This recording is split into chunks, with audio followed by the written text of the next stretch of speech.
na tayo ay dapat makinig sa salita ng Diyos, dapat mabuksan ang tenga natin upang makinig sa salita ng Diyos, upang mabuksan din ang ating bibig sa pagpapahayag ng salita ng Diyos.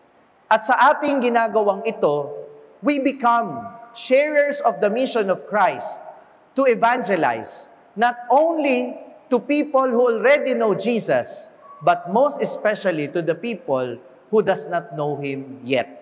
Kung paanong si Jesus ay nagdala ng kaligtasan at kagalingan sa mga tao na labas sa bansang Israel, sana tayo ganun din. We go beyond our comfort zones. We go beyond our homes to preach the gospel and bring healing to other people.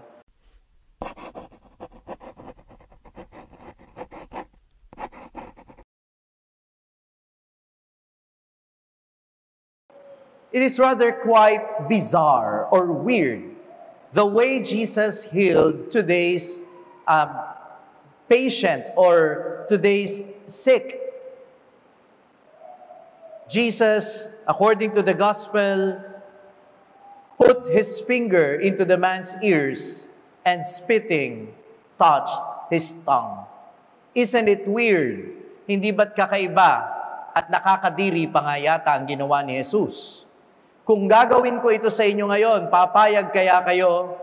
Kung lalapitan ko kayo at sasabihin ko, ipapasok ko ang daliri ko sa tenga ninyo. Papayag ba kayo? Papayag ba kayo? Papayag ba kayo kung hawakan ko ang dila ninyo? Papayag ba kayo?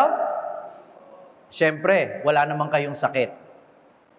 The point is, for anyone who is sick, kahit anong gagawin para lamang gumaling. Pero beyond these actions, as expected, Jesus communicates something deeper and something more profound in these gestures that He made. Lagi naman sa Ebanghelyo, kapag dinidescribe ang ginagawa ng Panginoon, yung kanyang mga kilos, may mas malalim na nakahulugan ito. But before we go there, to these details, let us see the wider perspective, the setting of today's gospel. We have heard in the first reading that the Lord promised to the Israelites a Messiah. Pinangako ng Diyos sa kanyang bayang Israel ang isang tagapagligtas. And what is the sign of the coming of the Messiah? That the blind will see, the lame will walk, the deaf will hear, and the mute will speak and even sing. Ito yung tanda na darating ang Mesiyas, makalalakad ang pilay, at kasama na yung ginawa ni Jesus na ang bingi ay makarinig at ang pipi ay makapagsalita. Bagaman ang ginamit sa Ebanghelyo ngayon ay speech impediment at ang ginamit sa first reading natin ngayon ay mute, sa Griego, interestingly, in the original Greek word used by Prophet Isaiah and Mark, the evangelist, the same word is used for the speech impediment or being mute. Ibig sabihin, natupad ang pangako ni Prophet Isaiah sa ating Panginoong Jesus. But not only was the promise fulfilled, there was another unexpected fulfillment that happened. Na ang tagapagligtas, the Messiah, was not only sent to the Israelites, but the Messiah was sent also for everyone, including Gentiles. And for that reason, and for this reason, it is narrated to us in the Gospel that Jesus went to the region or district of Tyre and Sidon, and in the district of Decapolis. Ano ba itong mga lugar na binanggit na ito? Yung Tyre, yung Sidon, at yung Decapolis. Ano ba itong mga lugar na ito? Ito'y lugar ng mga hentil. Jesus performed today's miracle in a territory that does not belong to Israel. Dito nakatira yung mga itinuturing na outcast ng bansang Israel. At sa paggawa ni Jesus ng himala sa lugar na ito, ipinapakita niya na natupad ang pangako ng Diyos, hindi lang sa Israel, kundi sa lahat ng tao na magdudulot siya ng pagliligtas. At ano ang sign ng pagliligtas na ito? gumagaling ang mga may sakit. Ang pipi ay nakapagsasalita, ang bingi ay nakaririnig. Are you listening to me? Buti naman, hindi pa kayo bingi. And why is this important? Ask me why. Because we, as disciples of the Lord, being commissioned to preach the gospel, our mission is to preach the gospel. We cannot preach it if we cannot hear it. Kaya mahalaga na marunong din tayong makinig sa Ebanghelyo. Kaya po, sa lumang ritual ng binyag, ano ang ginagawa ng pari sa binibinyagan? Hinahawakan din ng tainga at pinapahiran ng langis. Pinapahiran din ng langis ang kanyang bibig. Bilang tanda na tayo ay dapat makinig sa salita ng Diyos, dapat mabuksan ang tenga natin upang makinig sa salita ng Diyos, upang mabuksan din ang ating bibig sa pagpapahayag ng salita ng Diyos. At sa ating ginagawang ito, we become sharers of the mission of Christ to evangelize, not only to people who already know Jesus, but most especially to the people who does not know Him yet. Kung paanong si Jesus ay nagdala ng kaligtasan at kagalingan sa mga tao na labas sa bansang Israel, sana tayo ganun din. We go beyond our comfort zones. We go beyond our homes to preach the gospel and bring healing to other people. Do I hear an amen? At ang nakatutuwang isipin dito, yung sinasabi sa ating second reading ngayon, according to the epistle of James the Apostle. Anong sabi ni Apostol Santiago? That in our dealing with one another, we should not show partiality. Hindi tayo dapat nagtatangi. Hindi tayo dapat namimili ng tutulungan, ng papakitaan, ng mabuti. Kung paano si Jesus hindi namili ng pagagalingin, tayo din hindi dapat namimili ng pakikitaan ng kabutihang loob. Because sometimes, my dear brothers and sisters, we tend to choose people who will appreciate or who will experience our goodness. May favoritism tayo. Alam po ninyo, naging issue ko din yan. Minsan, nung bata po ako, napansin ko, ngayon, mag-e-exam week. Nakita ko maraming kabataan ngayon. Sino mag-e-exam ngayong week? Taas ang kamay. Tamang-tama, malapit ang periodical exam. Malapit na ang midterms. Nung bata po ako, nung kaming magkakapatid, pag mag-e-exam, napapansin ko, yung mami ko, binibigyan kami ng reviewer, pero yung kapatid kong isa, hindi lang reviewer ang binibigay, ipinagtitimpla pa ng Milo at sinasamahan pa ng mami ko sa pagre-review. Hindi na ako nakatiis, nagseselos ako. Di ba uso naman sa mga magkakapatid yan, selosan? Wag kayong plastic. Alam ko, sa mga magkakapatid, talagang may pagsiselos. At nararamdaman natin, merong favorite. Yes or no? So, sabi ko sa mami ko, bakit po ganon? Ako pag nagre-review, binibigay lang yung reviewer, sinasagutan kong mag-isa. Bakit yung kapatid ko, sinasamahan na, tinitimplahan pa ng Milo?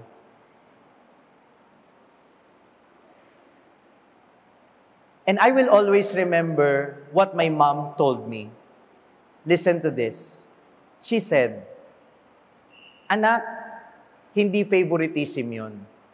Ikaw kasi, kaya mong mag-review kahit hindi ka tinutulungan at kahit wala kang motivation. Kahit walang Milo, matatapos mo yung reviewer mo. Pero yung kapatid mo, kung hindi ko titimplahan ng Milo, kung hindi ko sasamahan, maglalaro lang yan. Wala akong favorite. I just deal with you according to your needs. Tinatrato ko lang kayo ayon sa pangangailangan ninyo." My dear brothers and sisters, Jesus set this deaf and speech-impaired man aside, apart from the people, to show him that he is unique. He is special. Because the Lord deals with us personally. Hindi nagtatangi ang Panginoon sapagkat lahat tayo ay katangi-tangi sa Kanyang paningin.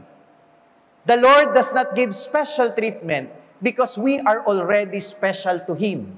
And He treats us, He deals with us individually. Laging may personal touch ang pakikitungo niya sa atin. Kaya wag nating ikukumpara ang ating sarili sa iba. Kung paanong itong may sakit na ito, hinawakan ni Jesus ang kanyang tenga at ang kanyang dila, hindi kagaya ng iba. Sinasabi lang ng Panginoon at gumagaling sila. Pinapatungan lang sila ng kamay at gumagaling sila. Ito, iba ang pakikitungo ng Panginoon sa kanya. Bakit? Because Jesus saw that this will not only heal the persons being deaf and mute or being speech impaired, this will also heal the heart of this person. Nakikita ng Panginoon kung ano ang kailangan natin. At kung minsan ang ibinibigay niya sa atin ay hindi lang kagalingan ng ating kapansanan, kundi yung kagalingan ng ating kalooban. Dahil itong tao na ito, pipi at bingi, hindi pinakikinggan, hindi pinapansin ng lipunan. Kaya ipinakita ni Jesus sa kanya sa pamamagitan ng physical gestures niya, yung kanyang pagmamahal at pagmamalasakit. Are you listening to me?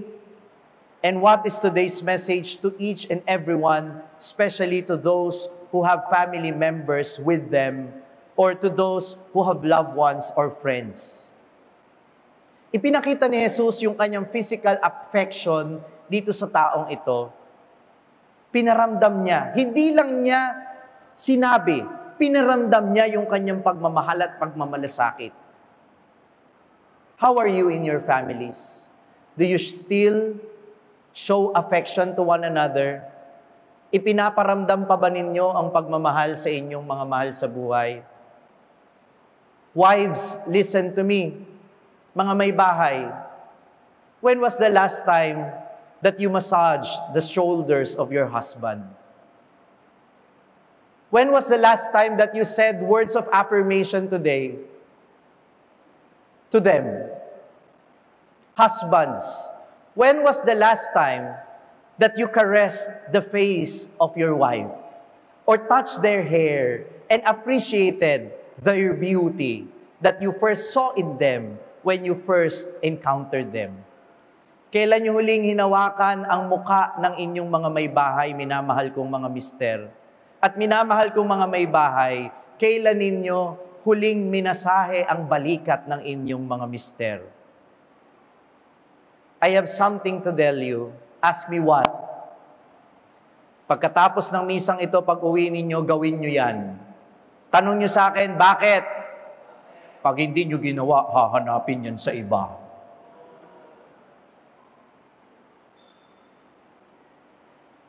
But more than that, my dear brothers and sisters, my dear husbands and wife, do not think that you still have tomorrow to do that because you are not sure. Hindi nyo sigurado kung bukas magagawa nyo pa yan sa asawa ninyo, kaya ngayon pa lang gawin ninyo. Taas ang kamay ng mga anak na buhay pa ang magulang. Taas ang kamay. When was the last time that you embraced them? When was the last time that you kissed them? Kung buhay pa ang lolo at lola ninyo, when was the last time that you grabbed their hand, hold them tightly, and paid respect to them sa pamamagitan ng inyong pagmamano? Hindi nyo palaging kasama, limited edition sila. Kaya kung ako sa inyo, hanggat may panahon pa, express your love to them, not only verbally, but physically. Yes, words are powerful, but actions are more powerful than words. Do I hear an amen? My dear parents who are here, taas ang kamay ng mga magulang. When was the last time that you show affection to your children? Kailangan din nila ng yakap ninyo. Kailangan din nila ng assurance na mahal ninyo sila. Kailangan din nila ng pagkakataon na nagbibigay kayo ng oras para pakinggan sila. You will not always have them. Limited edition yan. Kaya kung ako sa inyo, iparamdam ninyo ang pagmamahal at malasakit ninyo sa kanila. My dear parents, do I hear an amen? My dear brothers and sisters, time is short. Life is short. Let us bring healing to one another by showing our affection, not only verbally but physically, because that is how the Lord healed the deaf and the speech-impaired person. And that is how we heal one another by embracing one another, by the kiss we give to one another, by the simple tap we give to the shoulders of our friends. Sa ganyang maliliit na gestures, physical gestures, na ipapakita natin ang ating malasakit. Huwag sana tayong magkasya lang sa online expression of our love. Kasi minsan, yung pagtatapat ng ating pag-ibig at sama ng loob, umuubra na sa pagme-message lang natin sa social media. At kung minsan pa nga, dinadaan na lang sa parinig sa social media. Hindi dapat ganon. If we want it to be heartfelt, it has to be in person. It has to be face-to-face. Do I hear an amen? And the same is true with our love for Jesus. It should not be online. It should not only be virtual. It should always be face-to-face. Jesus deals with us personally. He gives to us His body and blood in the Holy Eucharist. Let us appreciate it by going to church physically and receiving His body and blood physically. That is how we show our love for Jesus, and that is how we can show our love for one another. Amen. Mula sa makasaysayang simbahan ng Baraswain, binabati ko kayong lahat at nagpapasalamat ako sa patuloy ninyong pagsuporta sa aking social media ministry, ang Sa Madaling Sabi. Ang aking mga pagninilay araw-araw ay maaari din po ninyong marinig sa #1 Catholic prayer app sa buong mundo, ang Hallow app. Alam nyo ba na maaari din ninyo itong i-download ng libre sa inyong Google Play Store at Apple App Store para manatili kayong updated sa mga pagninilay sa Ebanghelyo araw-araw. Gayun din naman, huwag niyong kalimutan na i-like at mag-subscribe sa aking social media platforms na makikita po ninyo dito sa ating screen para manatili kayong updated sa mga bagong contents. Maririnig din ninyo ang aking podcast sa Spotify. Naglalabas po ako ng content every Thursday at yan po ang Sabihin Mo sa Akin. Kung na-inspire at na-bless ka ng reflection na ito, huwag mo sanang kalimutan na i-share din ito sa mga kapamilya o kaibigan mo na nangangailangang marinig din ang mensaheng ito. Ako po si Father Franz Dizon, ang content creator ng Sa Madaling Sabi, sharing the message of salvation. Hanggang sa muli.